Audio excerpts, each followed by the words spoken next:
Olá, seja bem-vindo ao AdM, um podcast da Unesp voltado à disseminação do conhecimento da administração nas empresas. Eu sou a Letícia Grazielli e hoje trouxemos um tema super legal, relevante, que é como se reinventar para crescer, a virada estratégica da Ice by Nice, uma empresa, uma marca aqui de Jaboticabal, que tem mais de 30 anos de mercado. Então aumenta o volume, pega um cafezinho e vem com a gente em mais um episódio desse podcast.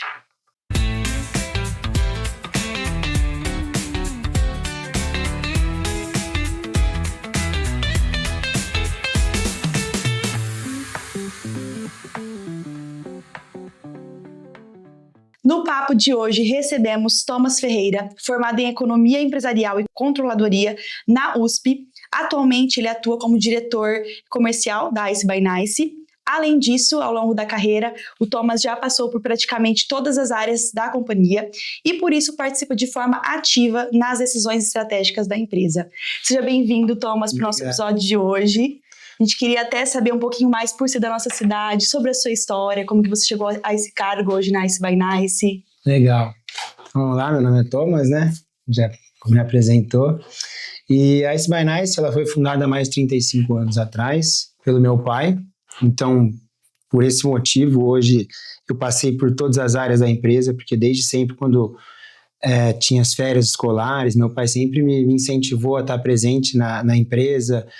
E quando eu quis participar também ativamente na empresa, ele me colocou para passar em todas as áreas da empresa, de produção, até para entender todo esse contexto. Hoje meu irmão também está com nós e está fazendo todo esse processo, ele está se formando, está fazendo todo esse processo, até porque quando a gente fala em gestão, eu acho que entender do que a empresa faz em todos os pontos e sentir a dor de todos os pontos, de todos os colaboradores que estão lá dentro, é essencial para o negócio, Então, a Ice by Nice foi fundada lá há 30 anos atrás, como aqui em Jaboticabal, e até fiquei muito feliz pelo convite de vocês, porque nós devemos muito à Unesp por conta da Ice by Nice, porque um dos sucessos da Ice by Nice foi por conta dos alunos da Unesp.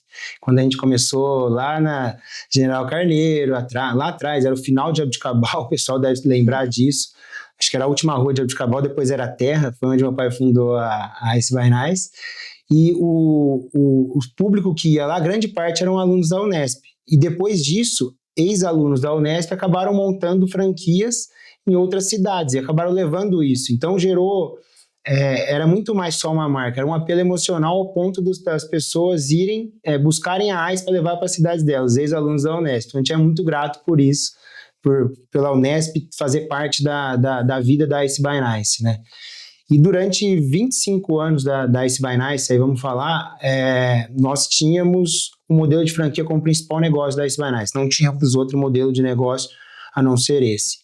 Porém, com o tempo, a gente começou a ver que atender o varejo também era algo essencial, porque a gente conseguia expandir mais a marca, estar mais presente na vida das pessoas, e aí você consegue ter um apelo mais emocional ainda. A pessoa, onde ela estiver, ela tem que lembrar da Ice by Nice. Então, a gente pensou muito nisso na época. Mas a gente começou a fazer esse crescimento muito gradual, porque realmente o foco da Ice era franquia, a gente pensava só em abrir loja, não tínhamos a parte de picolés ainda, porque não tinha capacidade para investir nisso, então era forte, era massa, era desenvolvimento de taça, enfim. E após isso, a gente veio fazendo esse crescimento gradual até a pandemia, Que bacana. Foi um negócio bem legal. E explica um pouquinho o que é a empresa Ice by Nice, o pessoal também poder entender que não é de Jaboticabal, porque todo mundo aqui, gente, já conhece, já experimentou, e a gente sabe também que é uma marca que ela se expandiu para o Brasil todo. A Ice by Nice é uma indústria de sorvete hoje, a gente tem mais de 50 SKU produzido aqui em Jaboticabal. A gente está presente em mais de 7 estados aí, a gente está na Bahia, Tocantins, Minas, Goiás, Brasília, São Paulo, Rio de Janeiro, Mato Grosso do Sul, estamos atendendo Bonito, pra vocês verem a distância que chega os produtos nossos, todos produzidos aqui em Jaboticabal. Que bacana. E hoje como que funciona esse modelo da Ice by Nice, Sempre foi assim ou a empresa precisou se reinventar em algum momento? Isso. Ou que levou essas mudanças também?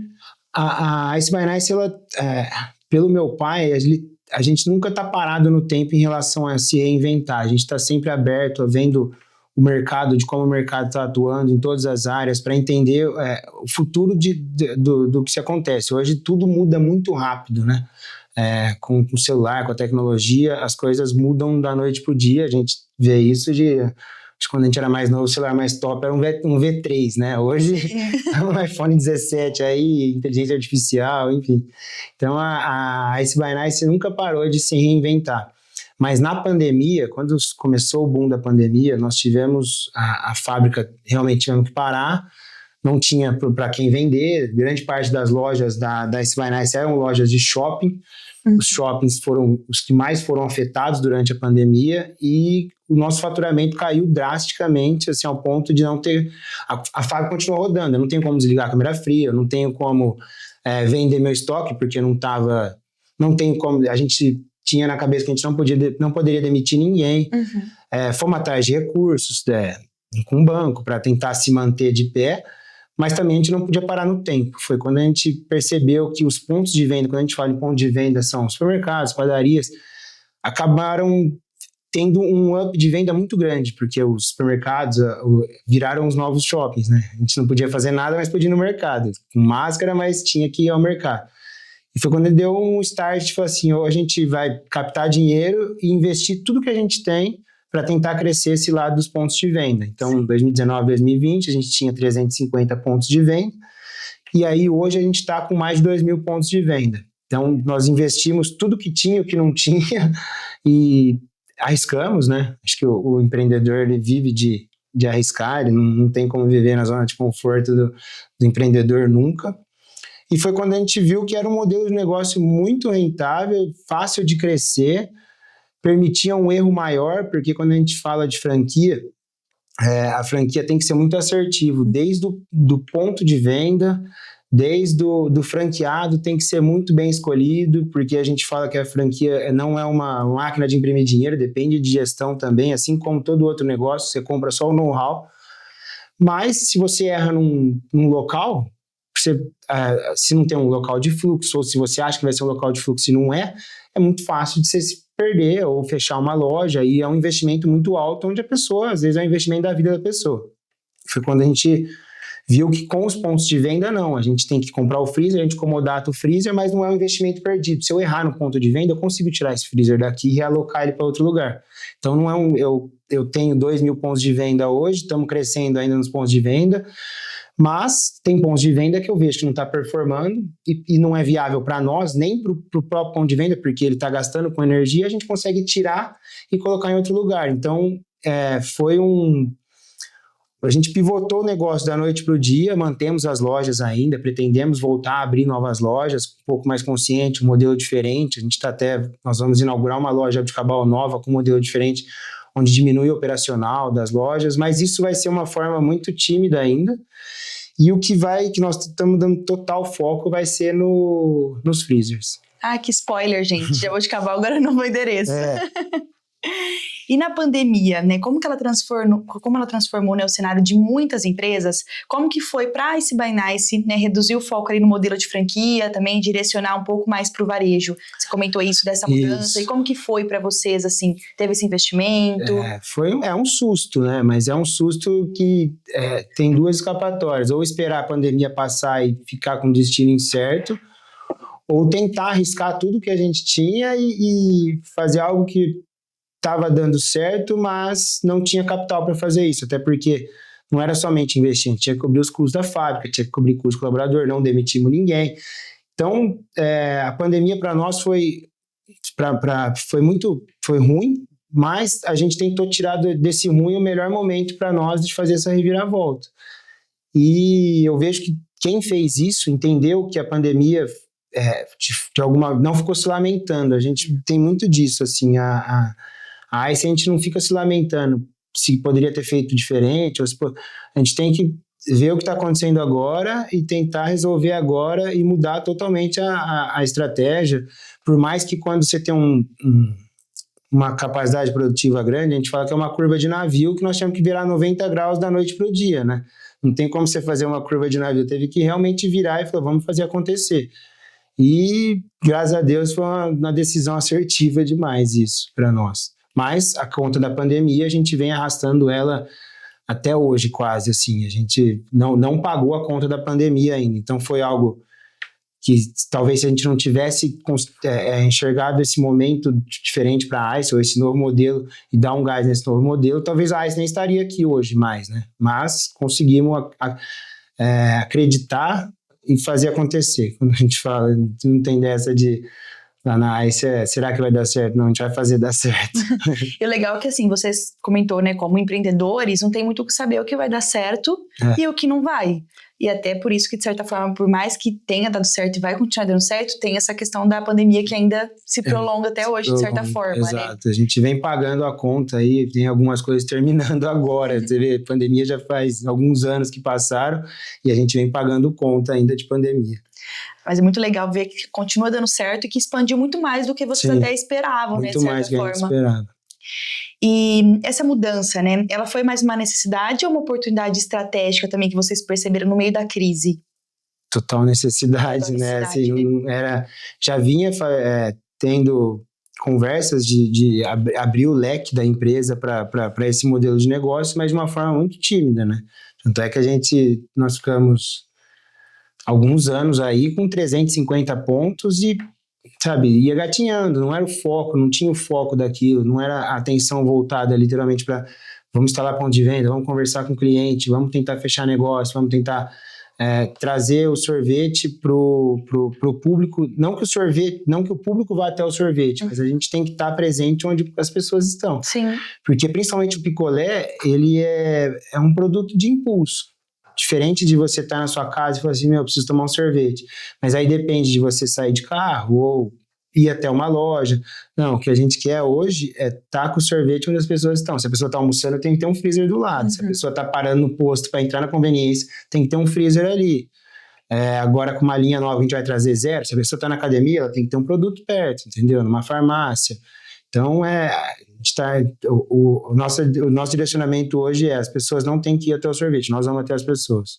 Que bacana. E quais foram as maiores dificuldades também de logística, né, de gestão nesse período de transição que vocês passaram? A logística do sorvete é uma logística muito complexa, né?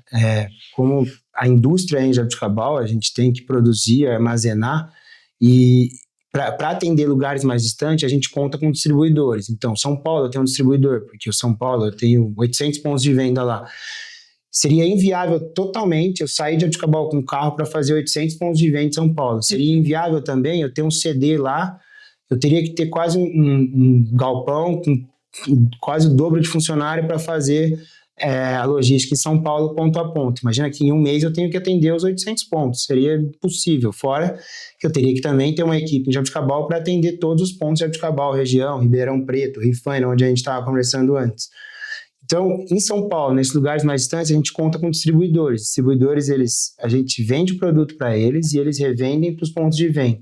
Então, a gente fez uma cadeia de margens, né, onde o distribuidor ganha ao ponto dele conseguir investir nos freezers, ele tem o investimento total dele, conseguir dar rentabilidade para o ponto de venda, até porque para eu colocar um freezer num local, eu tenho que dar uma rentabilidade para o dono do restaurante, para o dono da padaria, enfim, tem que ser uma rentabilidade legal para ser atrativo, até porque, e para convencer eles de mudarem das grandes marcas, né? Porque hoje, a gente pode até falar, mas que bom, a Nestlé domina o mercado, são indústrias multinacionais, com uma capacidade de investimento gigantesca, mas como que nós vamos convencer o público nosso de colocar um freezer da ICE? Qualidade no produto e margem de lucro lá para o ponto de venda, para ser um preço final atrativo, porque hoje o produto mais top nosso é vendido a R$18, R$16, R$17, e se você pegar hoje um Magnum daqui bom é 18, 19, um bate de latte 25, então a gente tem que estudar toda essa cadeia.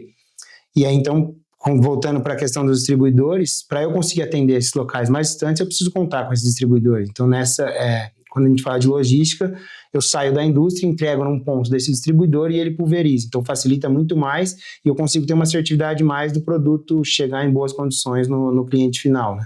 Sim. Nos freezers, enfim. E o picolé é muito fácil de deformar. Qualquer variação de temperatura, ele já começa a deformar, o cliente pega na ponta e já queima o produto. Pode ser o melhor produto do mundo, pegar um produto deformado não é legal. Essa logística de manter, né, ele na temperatura correta, de chegar, né, nos lugares também. Isso, e ele fica armazenado a menos 27 graus, menos 30 graus. Então as câmeras frias têm que ser nossa, do distribuidor, toda essa cadeia tem que ser muito bem organizadinha. Que bacana. E o cenário, né, econômico dos últimos anos, ele trouxe muita inflação, o aumento de custos também e instabilidade.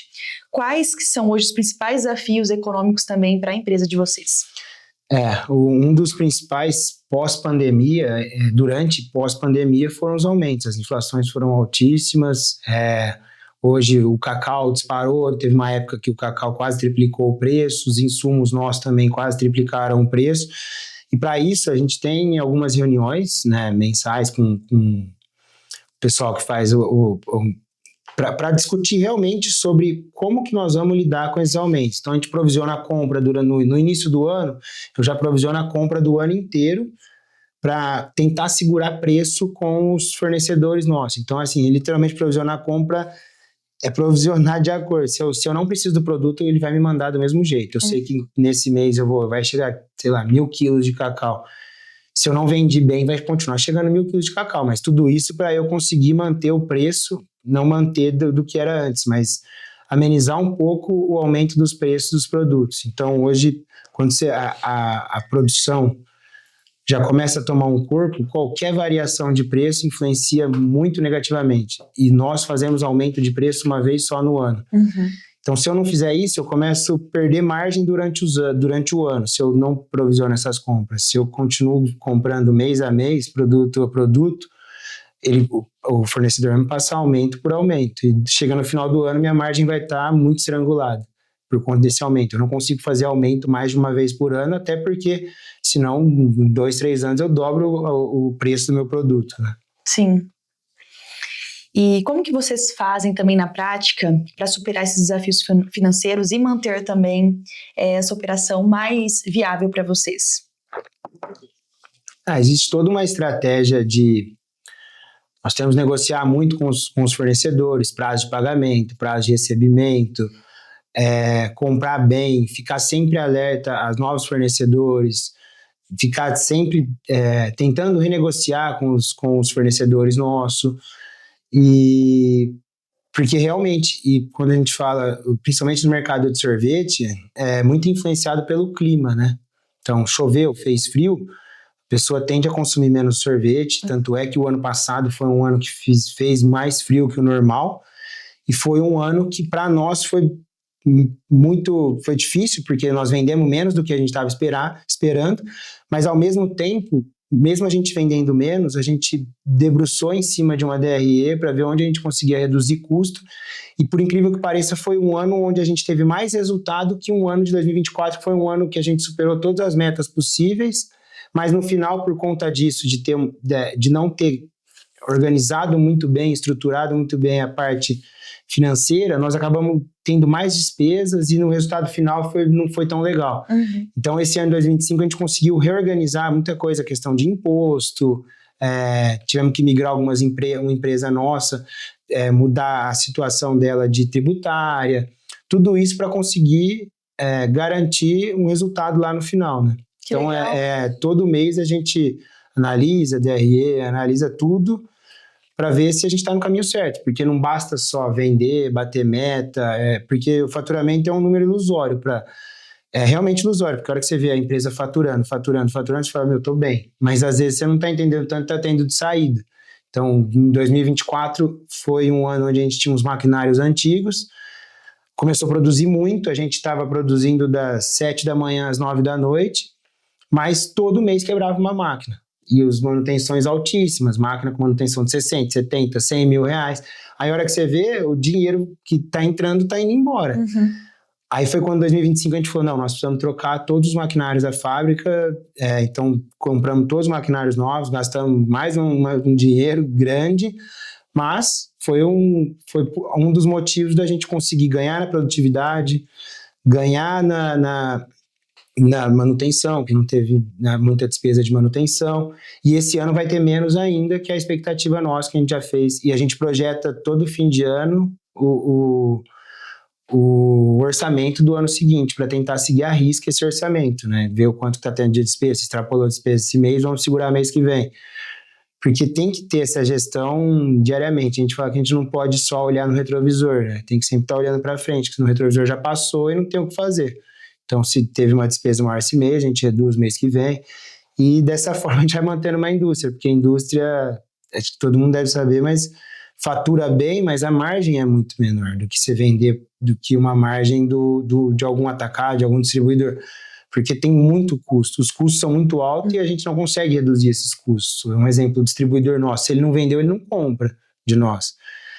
Se eu não vendi para o distribuidor, eu tenho que produzir do mesmo jeito, porque eu tenho uma equipe parada, se eu não posso deixar a equipe parada, então eu tenho que estar sempre produzindo, sempre mantendo um estoque mínimo, sempre estar olhando esse estoque mínimo, vendo viabilidade de produto, de tudo. Que bacana que num desafio ali também que vocês passaram, né, de ser um ano que vendeu menos, vocês conseguiram verificar coisas que vocês poderiam talvez diminuir em custos para ser um ano balanceado, da mesma forma que um ano que foi melhor em questão de clima. De clima, de faturamento, de faturamento nem tanto, nós crescemos no faturamento, mas vamos supor, em volume de picolé nós vendemos menos.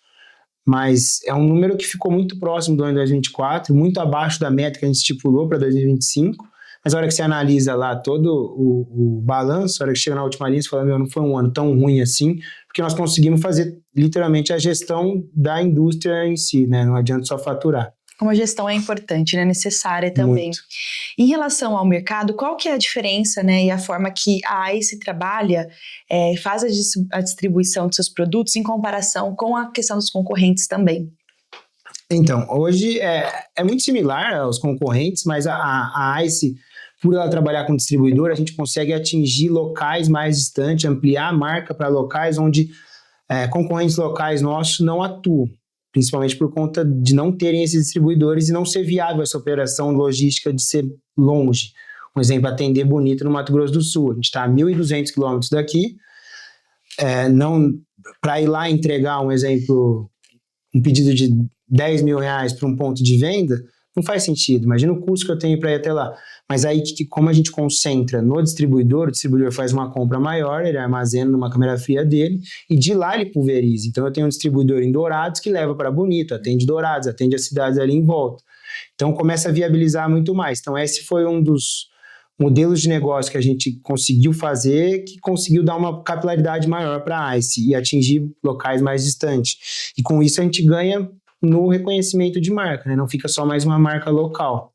Que aí entra muito nessa questão de concorrência, porque se a gente pegar, a gente tem grandes marcas aqui em volta, Sertãozinho tem duas, Catanduva, tem até um amigo meu que tem uma indústria de sorvete, então se a gente ia começar a ficar brigando muito aqui na região, onde já é uma região que está um pouco saturada do mercado de sorvete, tem por onde crescer, tem muito para crescer. E a ICE em si trabalha com produtos diferenciados, então a gente não está lá para brigar por preço, a gente está lá para brigar por qualidade.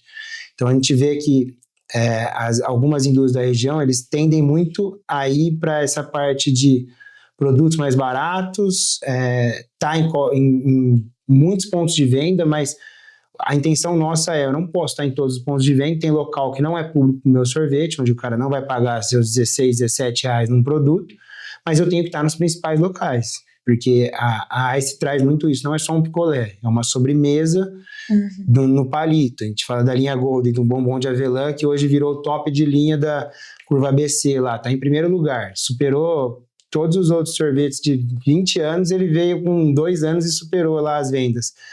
É um produto de 90 gramas, tem recheio, tem cobertura.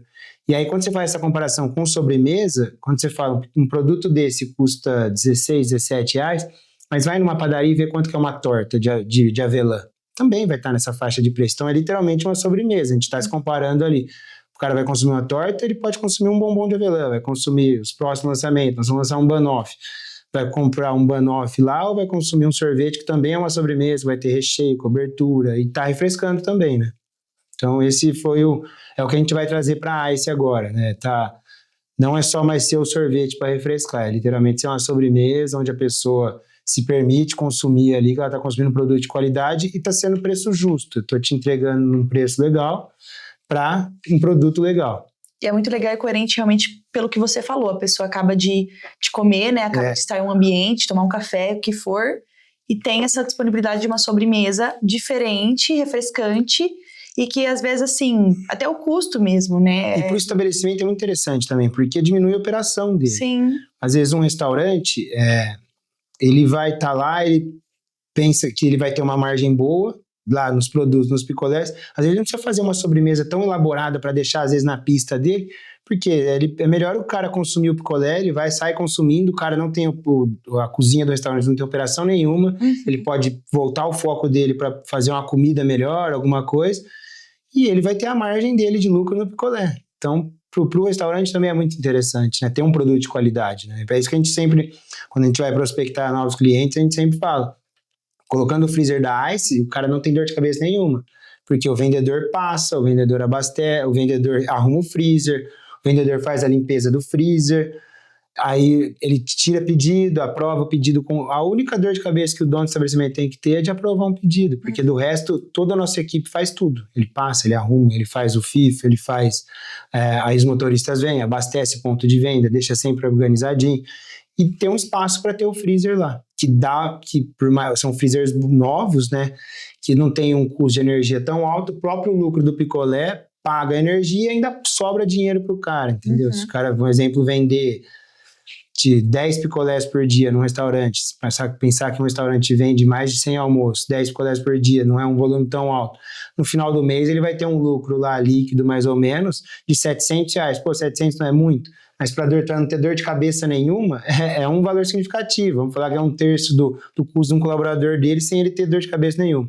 Sim. E é bacana você explicar também, porque eu imagino que as pessoas vêm, né, em estabelecimentos, e às vezes eles também são empreendedores e não saibam como que funciona e pensa que realmente é um trabalho a mais, né? Sim. É um trabalho extra que a pessoa vai ter que ter. Pelo contrário, a pessoa não tem dor de cabeça nenhuma, não tem o investimento dela é a carga inicial do produto, que ali ela já tá lucrando, porque ela compra num preço abaixo e vende com a margem dela. Que legal. E trabalhar também com esses produtos, né, congelados, significa lidar com itens altamente perecíveis, né? Quais são os principais desafios de logísticas para vocês também nesse tipo de produto? Seria mais a parte de refrigeramento mesmo? Mas desde da cadeia de recebimento, né, de mercadoria. Nós temos, porque assim, a logística envolve desde quando a gente compra o produto, os insumos, né, para a produção, desde a parte de produção, a logística também, a questão de logística interna de produção, quando a gente recebe o produto, eu não posso entrar para dentro da produção com a caixa que ele veio de fora, eu não sei onde que essa caixa passou, eu não sei se essa caixa teve contaminação, se dentro do caminhão estava limpo, que chegou a matéria-prima para nós. Então, a dificuldade, claro que a parte da cadeia do frio é uma das principais dificuldades hoje do mercado de sorvete. Mas nós na ICE a gente preza desde o recebimento, da logística de recebimento da empresa com os produtos laudados. A gente sempre que chega o produto ele tem que vir laudado para ver se o produto está dentro dos conformes para a produção, senão a gente nem recebe o produto.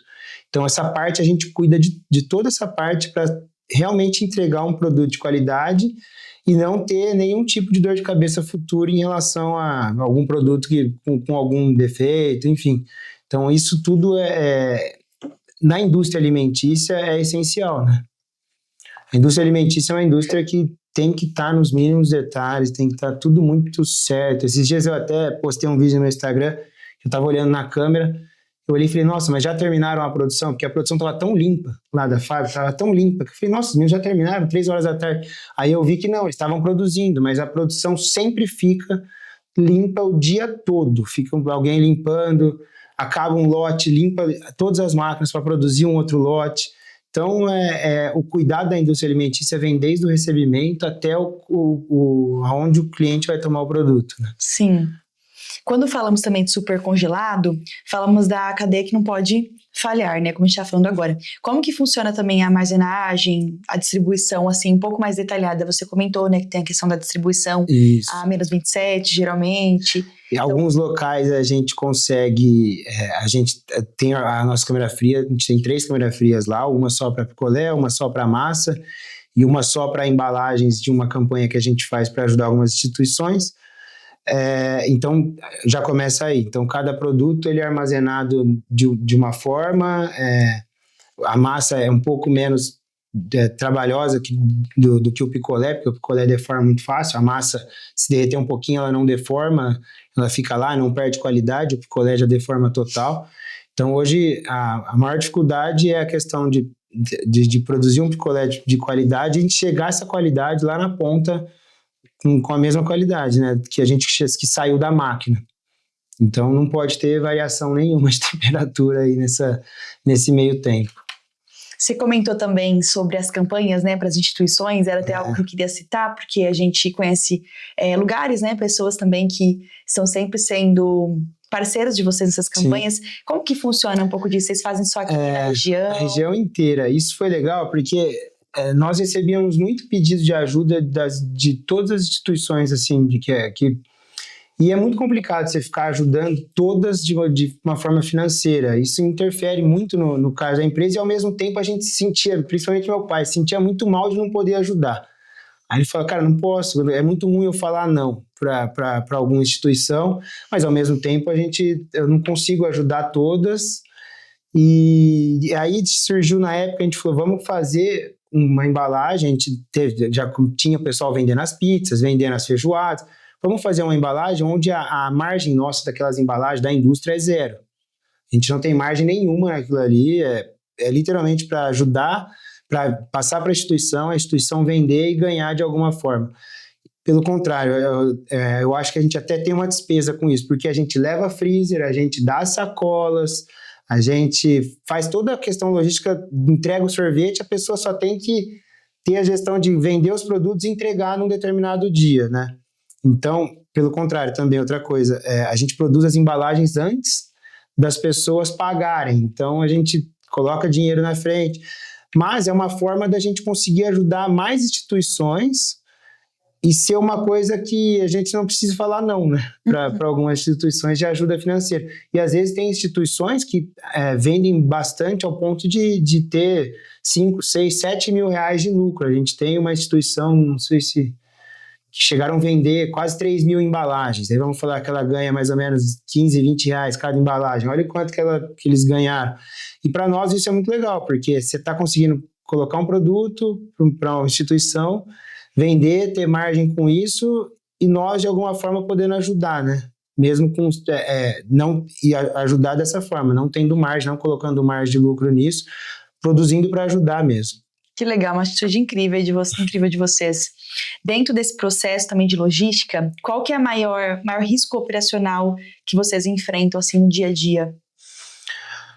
Hoje o maior risco é no ponto de venda, é a gestão do ponto de venda. Por isso que a gente, assim, eu pego muito no pé dos vendedores em estar passando semanal, quinzenal nos freezers, porque eu não sei. O freezer pode dar problema, é uma máquina. E se der problema, ou se desligar, cair da tomada e esse produto derreter, ficar num tempo derretido, congelar de novo, a pessoa tá vendendo ali, às vezes até sem perceber. Eu acho que esse é o maior risco nosso hoje, não tá fazendo a gestão lá do ponto de venda final, onde está o consumidor pegando o produto, né? Vocês conseguem ter esse controle ali na reta final? Diariamente, não. Sim. Então, os vendedores em clientes que compram muito passam semanal, e outros clientes passam quinzenal. Mas nesse período de 15 dias, eu posso ter um problema no freezer, eu posso ter alguém que deixou a tampa do vidro aberta, e aí os produtos de cima não ficam legal. Tanto é que a gente não corre risco nenhum. Esses dias atrás, um exemplo, na própria News, aqui em Jabuticabal, a geladeira deu problema, só que alguns produtos, analisando, daria para salvar. Eu decidi não correr risco nenhum. Falei, vamos repor todos os produtos que estavam na News por produtos novos. Não vou arriscar, porque lá na frente eu não posso colocar esse risco pro meu cliente lá na ponta, né? A gente preza muito isso. Porque eu falo que o cliente final, quem consome o produto, é o maior cliente de todos, né? Ele que vai ter a recompra, ele que vai ter tudo. Não é o cliente da padaria. O cliente da padaria, ele é importantíssimo, mas o cliente da ponta é mais importante ainda. Se ele consumir um produto ruim ali no mercado, na padaria ou em qualquer lugar, pode sujar até o nome da padaria, não só o nome da Ice, assim, pô, os caras estão vendendo um produto ruim, não é só Ice by Nice, é a própria. Então a gente fala que o cliente final lá, ele tem que estar sempre, tem que ser prezado de colocar ele no pedestal ali. Eu brinco até com os colaboradores da fábrica, vocês não produzem um sorvete pro Ricardo, sabe? Vocês produzem um sorvete lá pro cara que vai consumir na ponta. Sim. Se vocês não fizerem um produto de qualidade, aí é uma cadeia inversa que se o cara deixa de comprar, eu deixo de receber, aí deixa de entrar dinheiro na fábrica, automaticamente a fábrica não se sustenta. Então o cliente final tem que estar sempre num pedestal. Que legal. E no processo também da venda, existe alguma estratégia específica que diferencia, né, a empresa no relacionamento com os clientes?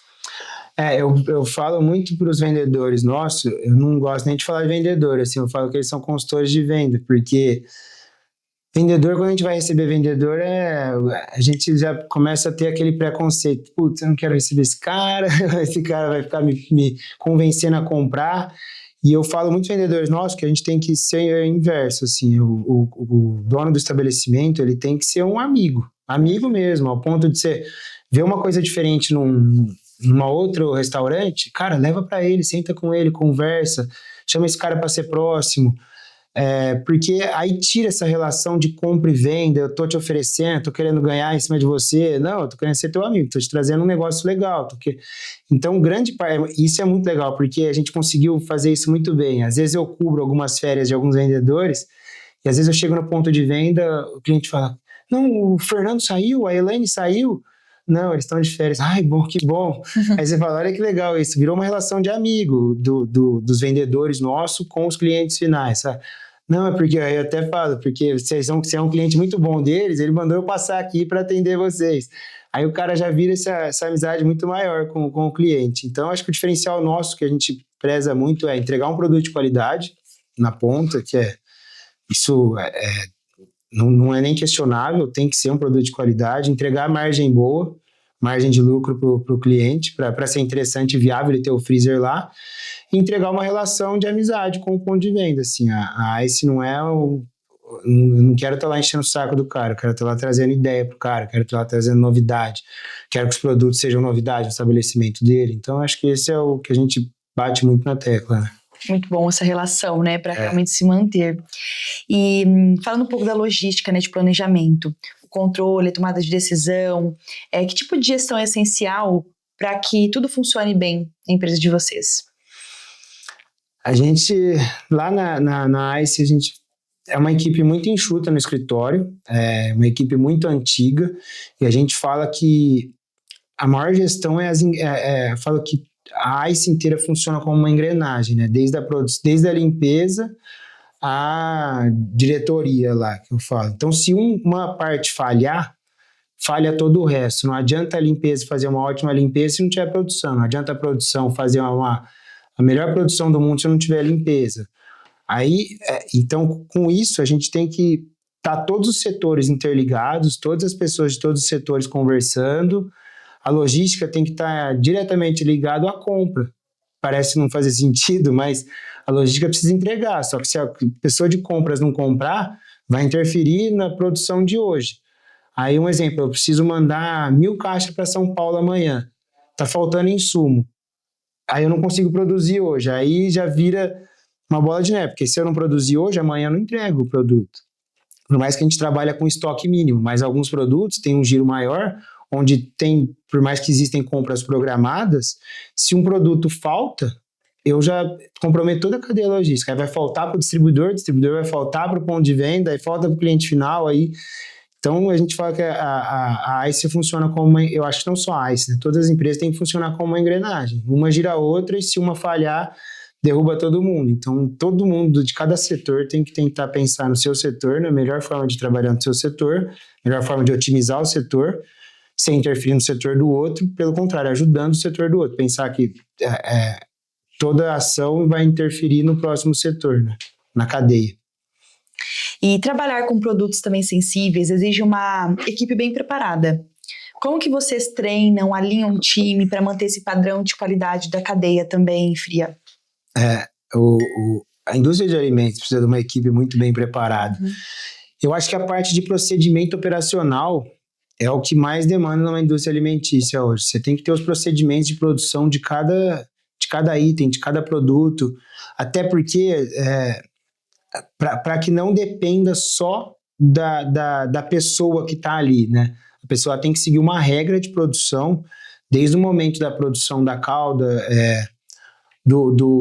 vamos para a calda base lá, ela é pesada antes por outra pessoa, Aí tem uma pessoa que faz a calda, então já está pronto para ela o peso que ela vai, quantos ml de água vai, quantos litros de água vai colocar, quantos ml de um aromatizante vai colocar, quantos quilos de fruta vai colocar. Então, na indústria alimentícia, o processo de padronizar cada setor com procedimentos operacionais certinhos, detalhados, e seguir isso à risca, né? A gente tem uns quadros lá na fábrica de produção de lote. Eu sei, então hoje vamos supor um exemplo, vai produzir o bombom. Eu sei o quanto que está de produção média de caixa no sistema, quanto que produziu no lote anterior, então produziu 700 caixas no sistema. No lote anterior produziu 720. Aí eles vão colocar hoje o lote atual, produziu 680. Mas por que produziu? Aí, nessa daí, por ter esse procedimento, eu já consigo falar para a pessoa responsável, que é a Manuela da produção, que ela é uma nutricionista. Manu, o que aconteceu? Que ela, todo fim do dia, ela passa relatório pro meu pai. Por que produziu 20 caixas a menos? Onde está essa perda? Algum lugar tá. Então, já começa, aí você já busca entender. Foi menos recheio? Não. Foi menos caldo? Não. Perdeu muito produto? Houve alguma perca? Perdeu a embalagem? Então, para a indústria alimentícia, eu acho que a melhor coisa é você ter um procedimento a ser seguido, assim, para não depender tanto de uma pessoa ou de outra, né? Hoje é complicado você depender de pessoas para que seu produto saia bom. Você tem que depender dos processos, né? A pessoa seguindo o processo, ela chega no produto de qualidade. Que bacana. É uma outra visão, né? Às vezes a gente pensa que realmente só ter uma equipe treinada e às vezes... Isso também, tem que ter uma equipe treinada, unida. Mas se não tiver procedimento, as pessoas se perdem, né? Eles vão ficar igual uns doidos dentro da produção, batendo cabeça. Então, se não tiver cada pessoa no seu setor, o procedimento que ela vai seguir, vai ficar batendo cabeça. Você pode ter a melhor pessoa do mundo. Se não tiver o que seguir, vai bater cabeça dentro da produção. E o legal também é que, assim, tem a questão das férias, tem a questão de várias coisas que acontecem aí durante o ano, que às vezes você fica dependendo daquela pessoa específica, tendo o procedimento, todo seguido. Você consegue direcionar, né? Colocar as pessoas. Exatamente. Muito legal. Eu queria que você falasse, se você lembrasse, de certa forma, um evento, alguma coisa que te marcou, né, na parte de profissão aí, talvez durante sua carreira ou nos últimos anos, algum momento, assim, de crescimento, de inspiração, né, com alguma situação que aconteceu ou algum espaço novo que mudou, alguma coisa do estilo?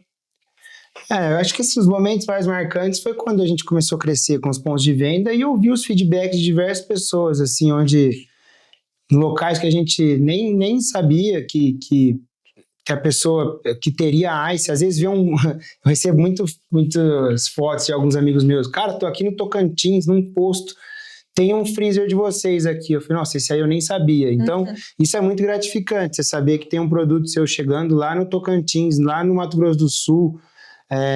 E acho que o que mais motiva a Ice hoje em produzir os produtos de qualidade é você chegar num cliente novo e falar pro cara, antes da gente começar a conversar, prova o produto. E aí você receber um feedback totalmente bom do cara, mesmo que ele não precisaria dar esse feedback bom, porque se ele não quiser fechar, ele não fecha. Mas o cara fala, meu Deus, isso aqui é muito bom. Aí você fala, de agora nós vamos começar a conversar de eu colocar um freezer aqui. Eu acho que o feedback dos produtos é o mais gratificante, o que mais nos marca, assim, você receber mensagem, foto e falar, cara, foi um dos melhores produtos que eu consumi.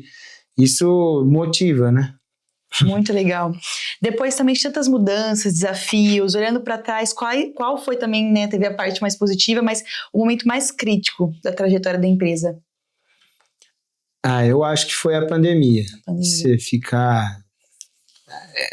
literalmente não saber o que vai acontecer e mesmo assim ter que arriscar. Eu acho que a pandemia foi um divisor de água para muitas empresas, né? Quem não teve coragem de arriscar ou não soube se reinventar, realmente, ou ficou se lamentando, né, da pandemia, fecharam, quebraram e grande parte das pessoas que não ficaram se lamentando e falou, vamos crescer, mas isso gera insônia, gera você saber que você tem um quadro grande de colaborador, que você tem famílias. Então, eu acho que o momento mais difícil meu foi esse. Meu pai tem os momentos dele, meu pai é um cara que é muito guerreiro aí com tudo que ele passou na vida, que eu tiro o chapéu, mas do Thomas, assim, foi realmente viver a pandemia e viver a incerteza cada dia. Você fala, não sei o que vai ser amanhã, mas vamos tentar crescer, vamos fazer até onde dá, e se der certo, deu, se não der, sei lá, a gente vai continuar tentando, né? Então, a incerteza da pandemia acho que foi o que mais nos deu medo, sabe? Sim. E ao mesmo tempo, deu medo na época, mas hoje é gratificante você, por exemplo, pagar a última parcela de Pronamp que a gente pegou na pandemia e falar, acabou, meu lastro com a pandemia, a cauda do cometa acabou agora. Aí você fala, meu Deus, passei por tudo isso, paguei a conta da pandemia, crescemos. Na pandemia, até hoje, a gente quase triplicou o faturamento da empresa. Aí se parar para analisar disso para trás, fala, cara, que loucura, né? Sair de um negócio onde um monte de empresa fechou, onde, infelizmente, foi muito ruim para muita gente, chegar para nós, né? Perdemos pessoas que na empresa mesmo, pós-pandemia, mas eu acho que foi um resquício da pandemia, e mesmo assim a gente não desistiu, e aí hoje é gratificante ver a empresa como tá, mas a gente lamenta a pandemia, né? Hoje a pandemia para nós era a pior coisa que aconteceu, acho que para todo mundo. É muito incerto, né? Ninguém esperava. E para vocês, assim, tem os projetos de expansão, de crescimento, né? Por regiões além, né, da nacional. Hoje a gente quer expandir mais a nossa região aqui, atuar em alguns locais onde a gente tem menos produtos, e a gente sabe que precisa crescer mais. Um exemplo, Barretos. Eu estive em Barretos ontem, conversando a gente patrocina um evento lá na Festa do Peão, que é uma casa de influencer lá, e nós vamos participar de novo esse ano. E eu estava conversando com um dos cabeças lá que faz essa casa, e ele falou, onde vocês têm ponto aqui em Barretos? Eu fiquei morrendo de vergonha, porque tinha 2 pontos de venda. Ele falou, cara, vamos colocar mais, eu te ajudo. Uhum. Aí eu falei, então a gente tem muito que crescer aqui na região, muito que crescer em São Paulo.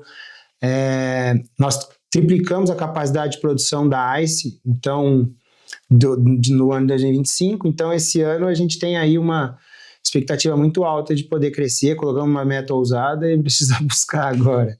O pessoal está me cobrando, eu que sou do comercial, que leva essa bucha. A gente coloca lá a meta no... O pessoal da consultoria, o Márcio, meu pai, fala assim, cara, vocês não sei, esse ano é tantos % de crescimento. Aí você já começa a deitar, começa a dizer, onde que eu vou crescer nisso? Mas nós vamos para cima.